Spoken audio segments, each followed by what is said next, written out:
ছোট্ট শহরের এক কোণে থাকত মিনা নামের এক মেয়ে। সে খুব ভালো ছবি আঁকতে ভালোবাসত, কিন্তু বারবার সবাই বলতো এতে কিছু হবে না। ধীরে ধীরে মিনার নিজের ওপর বিশ্বাস কমে যেতে লাগল।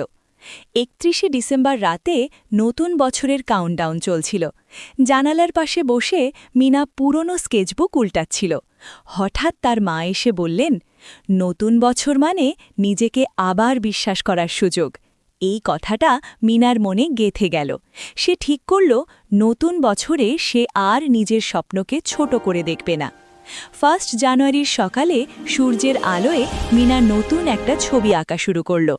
প্রতিদিন একটু একটু করে অনুশীলন করতে লাগল। ভুল হলে শিখল, হার মানল না। 1 বছর পর স্কুলের আর্ট প্রতিযোগিতায় মিনার আঁকা ছবিটা সবার প্রশংসা পেল। মিনা বুঝল, স্বপ্ন বড় হলে সাহসও বড় হয়। শিক্ষা: নতুন বছর আমাদের শেখায় নিজের ওপর বিশ্বাস রাখলেই সব সম্ভব।